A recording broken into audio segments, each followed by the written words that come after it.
एक अधूरी क्लास हमेशा अधूरी जानकारी देती है, इसलिए क्लास को अंत तक देखें। सभी को नमस्कार, मैं Hemlata Verma HC square Hemlata coaching classes में आप सभी का स्वागत करती हूँ।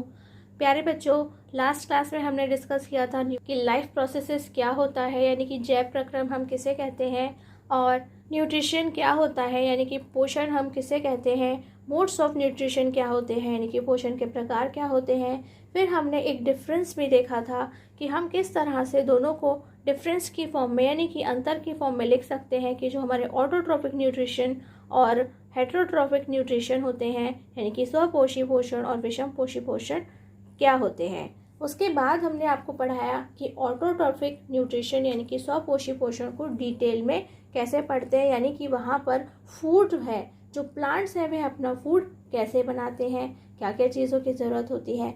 तो वही टॉपिक को आज हम आगे बढ़ाएंगे, यानी कि अभी वह पूरा नहीं हुआ है। कल हमने उसे जितना सीखा था, आज हम वहाँ से सारी चीज़ों को ऑब्जर्व करके लिखेंगे कि कौन सी चीज़ बनके तैयार हुई है और किस चीज़ के ना होने से वह रिएक्शन नहीं होगी। इस तरह की सारी चीज़ों को हम कवर करेंगे और इसके ऑब्जर्वेशन से बहुत सारे क्वेश्चंस तैयार होते हैं जो कि एग्जाम्स में पूछे जाते हैं। तो ये है हमारा सबसे पहला पॉइंट, ऑब्जर्वेशंस व्हाइल फोटोसिंथेसिस, यानी कि प्लांट अपना फूड कैसे बनाते हैं, फोटोसिंथेसिस से बनाते हैं, प्रकाश संश्लेषण के दौरान होने वाले अवलोकन। ऑब्जर्वेशंस को हम हिंदी में अवलोकन कहते हैं। और अब वहाँ पर हम सारी एक एक डिटेल्स को छाट छाट करके लिखेंगे। तो सबसे पहले हमें ये देखना है कि जो हमारी फोटोसिंथेसिस है उसके लिए कैसा एटमॉस्फेयर होना चाहिए, यानी कि क्या क्या हमारे पास में होना चाहिए, नेसेसरी कंडीशंस और raw materials for photosynthesis. Exams में वे आपसे ये भी पूछ सकते हैं कि फोटोसिंथेसिस के लिए होने वाले नेसेसरी कंडीशंस को लिखिए, या फिर वे आपसे कहेंगे कि फोटोसिंथेसिस के लिए रॉ मटेरियल हमें क्या क्या चाहिए वो हमें लिखना होता है। और हिंदी में कहेंगे प्रकाश संश्लेषण के लिए आवश्यक पदार्थ, यानी कि किन किन पदार्थों का होना जरूरी है जिससे प्रकाश संश्लेषण संभव है। हिंदी मीडियम वाले बच्चे ध्यान रखें इस बात का कि जो हमारा एग्जाम है उसके अंदर वह उसके हिंदी और इंग्लिश नेम दोनों के साथ में क्वेश्चंस पूछ लेते हैं। वह ज़रूरी नहीं है कि हर बार आपको हिंदी वाला नाम लिख कर ही देंगे। जैसे कि मान लीजिए आप सोचते हैं कि ये क्लोरोफिल है, वहाँ पे क्लोरोफिल लिखा आएगा तो कभी कभी पर्णहरिम लिखा आएगा और उससे क्वेश्चन पूछा जाएगा। तो आपको अपनी वोकेबलरी को स्ट्रॉन्ग करना है और हिंदी और इंग्लिश दोनों में ही आपको अपने टॉपिक को पढ़ना है और उनके नाम भी याद रखने हैं। तो सबसे पहले हम देख रहे हैं कि क्या होना चाहिए।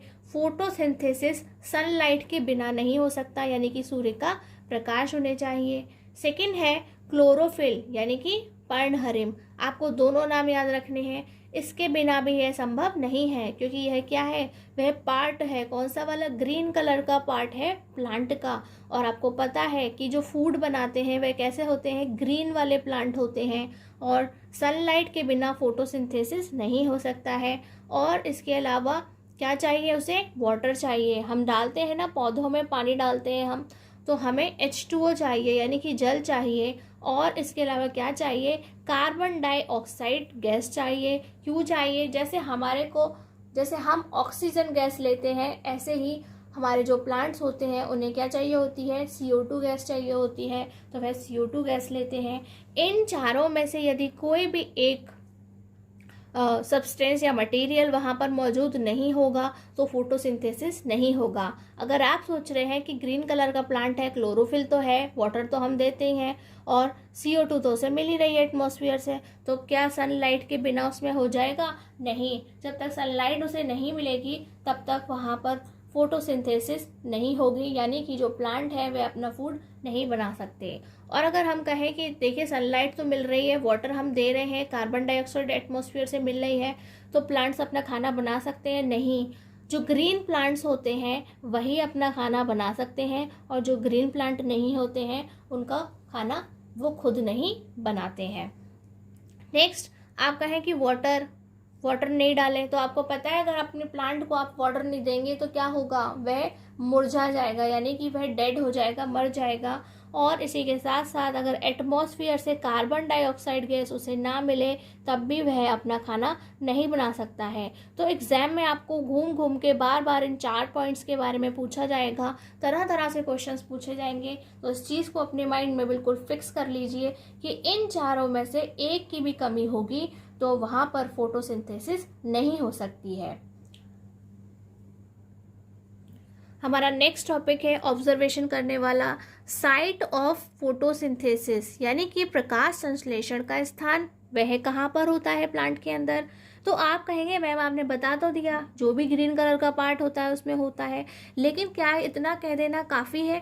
जैसे हमारी पूरी बॉडी के अंदर सभी पार्ट्स के नाम अलग अलग हैं जिनसे हम उन्हें बुलाते हैं या डिफाइन करके बताते हैं कि ये वाले बॉडी के पार्ट को हम ये कहते हैं, ये वाले को ये कहते हैं, ऐसे ही प्लांट्स के भी क्या होते हैं, बॉडी पार्ट होते हैं।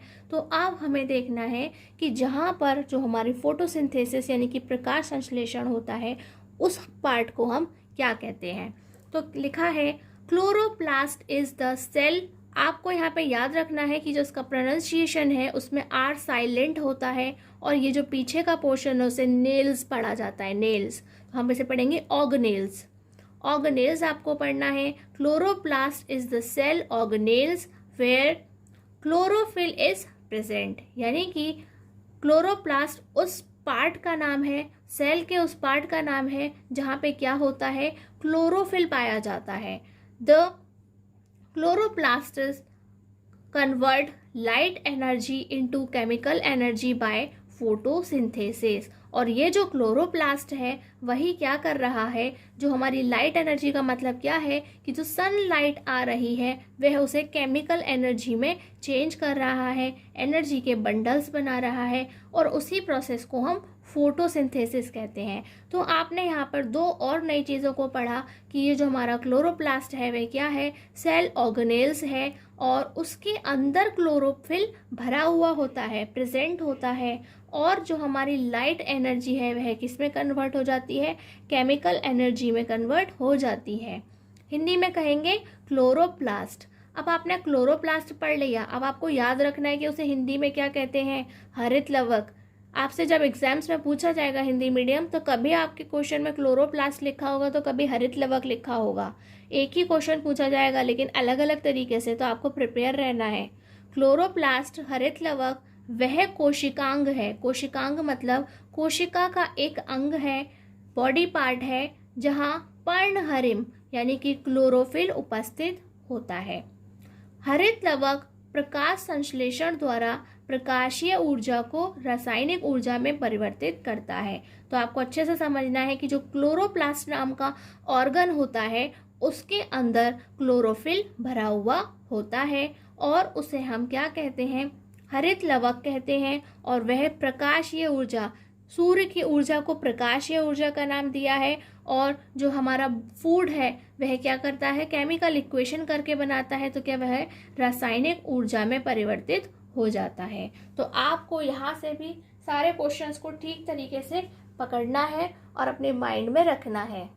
और उसी के साथ साथ आपको ये भी याद रखना है कि अगर आपसे क्लोरोप्लास्ट की डेफिनेशन पूछी जाती है कि व्हाट इज क्लोरोप्लास्ट, क्लोरोप्लास्ट क्या होता है, तो आपको उसके बारे में यही लिखना है, chloroplast is the cell organelles. ठीक है, वह एक कोशिकांग होता है और उसी के अंदर क्लोरोफिल भरा हुआ होता है। यहीं से उसकी डेफिनेशन भी आपको मिल जाती है। प्यारे बच्चों, हमने अपने इस चैनल पर कोई भी क्रैश कोर्स ऑर्गेनाइज नहीं किया है, यानी कि आपको यहाँ पर पढ़ने की कोई फीस नहीं देनी होती है। इसलिए गुरु दक्षिणा के तौर पर हमें आपसे चाहिए हमारे हर एक क्लास के ऊपर लाइक, जो भी क्लास आप देख रहे हैं, और उस पर चाहिए आपका कमेंट। इसके अलावा आप हमारे चैनल को सब्सक्राइब करके आप हमारी एक बहुत बड़ी मदद कर सकते हैं। और इसके साथ साथ आप अपने पेरेंट्स के फ़ोन से भी हमें सब्सक्राइब कर सकते हैं। आप नोटिफिकेशन बेल उसी पर ही प्रेस करें जिस फ़ोन से आप पढ़ते हैं, लेकिन बाकी फ़ोन से आप हमें सब्सक्राइब तो एटलीस्ट कर ही सकते हैं। यदि आप ऐसा करते हैं तो हमें उससे काफ़ी हेल्प मिलेगी और हम और भी ज़्यादा मोटिवेट हो जाएंगे। और आप हमारे इस क्लासेस को या फिर चैनल को सोशल मीडिया पर शेयर कर सकते हैं, अपनी फैमिली और फ्रेंड्स के साथ में भी शेयर करके आप हमें हमारी गुरु दक्षिणा दे सकते हैं। चलिए, अब हमारा नेक्स्ट टॉपिक है स्टोमेटा यानी कि रंध्र। हिंदी मीडियम अलर्ट रहे, दोनों ही नाम पता होने चाहिए। अब वैसे तो स्टोमेटा जो है उसे आपने 9th क्लास में पढ़ा है, फर्स्ट क्लास में भी इसे पढ़ाया जाता है जब आप लिविंग और नॉन लिविंग थिंग्स पढ़ते हैं, या सेकेंड क्लास में भी पढ़ाया जाता है नॉन लिविंग थिंग्स और लिविंग थिंग्स के चैप्टर में। तो आपको यहाँ पे क्या याद रखना है, आपको यहाँ पे याद रखना है, क्योंकि एग्जाम्स में बार बार पूछा गया है कि जो स्टोमेटा है या रंध्र है उसका फोटोसिंथेसिस में, यानी कि जो फूड बनाता है प्लांट, यह उसमें क्या काम करता है। तो यह आपको क्या लिखना है, tiny processes present on the surface of the leaves is called stomata। यानी कि स्टोमेटा हम किसे कहते हैं कि जो हमारे जो लीफ होती है, यानी कि लीव्स यानी कि पत्तियां, उनके सरफेस पर छोटे छोटे महीन महीन क्या होते हैं, होल होते हैं। क्या होते हैं, होल होते हैं, जिन्हें हम क्या बोलते हैं, पोर्स बोलते हैं, टाइनी पोर्स बोलते हैं। ये क्या होते हैं, उसे ही हम स्टोमेटा बोलते हैं। उन छोटे छोटे पोर्स को पत्तियों की सतह पर उपस्थित छोटे छोटे छिद्र, ठीक है, पत्तियों के सरफेस पर होने वाले छोटे छोटे छिद्र को हम स्टोमेटा या रंध्र कहते हैं। तो इनकी क्या इंपॉर्टेंस है, ये क्या काम करते हैं, जिससे फोटोसिंथेसिस में हेल्प मिलती है। क्यों बार बार इससे रिलेटेड क्वेश्चंस को पूछा जा रहा है फोटोसिंथेसिस से जोड़ करके। तो सबसे पहले आपको स्टोमेटा की डेफिनेशन को लर्न करना है। और ये जो हमारा साइट ऑफ फोटोसिंथेसिस था, यानी कि प्रकाश संश्लेषण का जो स्थान था, तो हम आपको बताते हैं कि जो हमारी लीफ होती है, लीफ यानी कि जो पत्ती होती है, पत्ती के अंदर क्या होते हैं, जैसे हमारा कॉइन होता है तो एक उसका हेड होता है और दूसरा उसका टेल होता है। इसी तरह से हमारी लीफ यानी पत्ती के भी 2 सरफेसेस होते हैं, एक आगे का और एक पीछे का।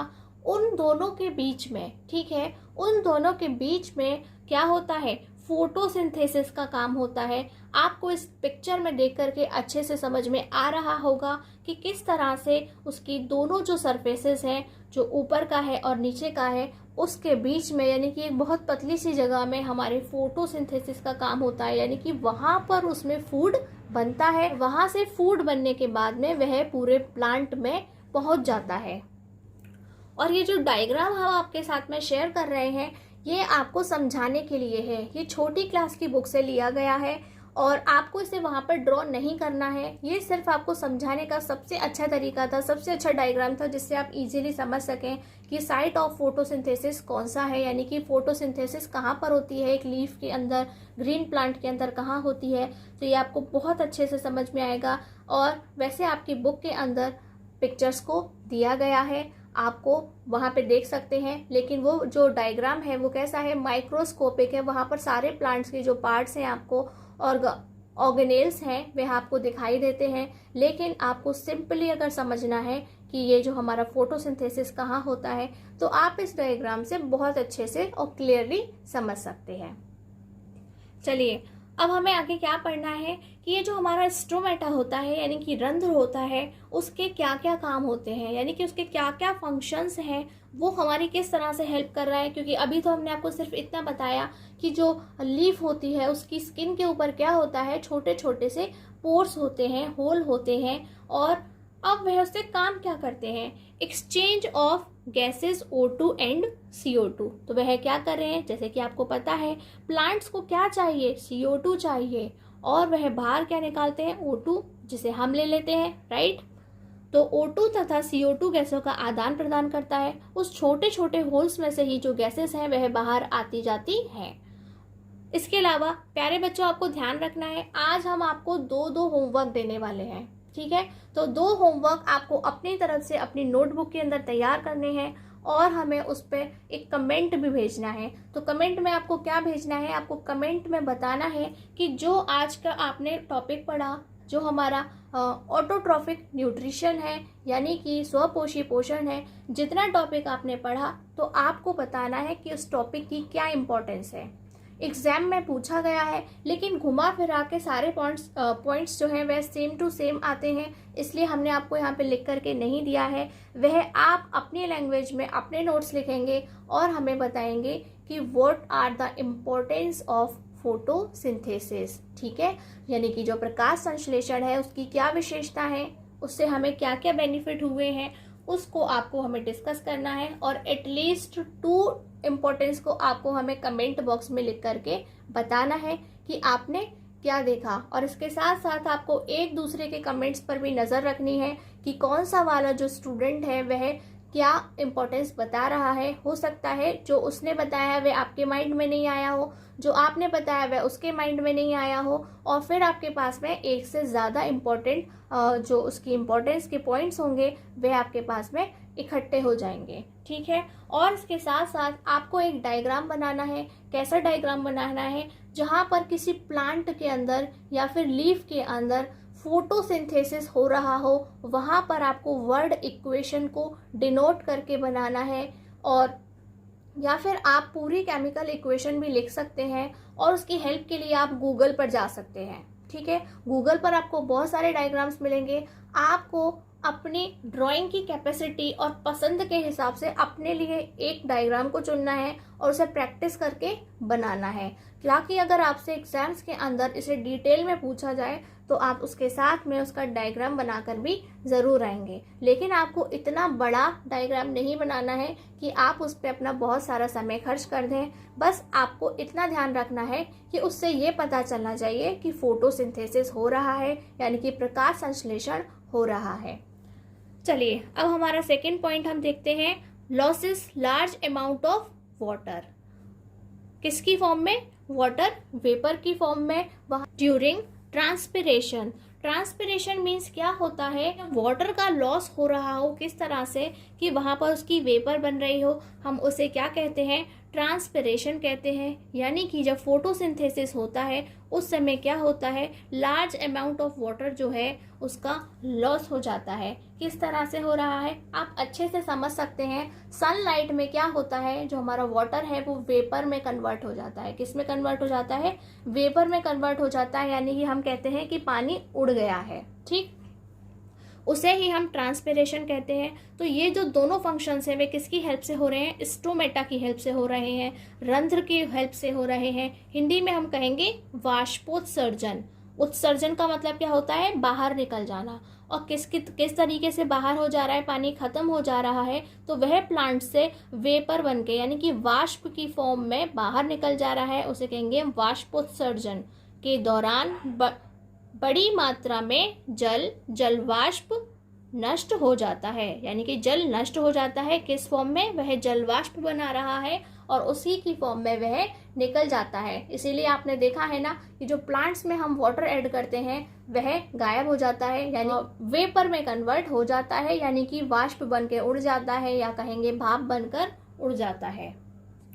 प्यारे बच्चों, आज की इस क्लास में हमने इस अपने पूरे टॉपिक को कंप्लीट कर लिया है। नेक्स्ट क्लास में हम नए टॉपिक के साथ में आएंगे। प्यारे बच्चों, डू रिमेम्बर, आज की क्लास आज ही खत्म करें, कल के लिए बचाकर कुछ नहीं रखना है।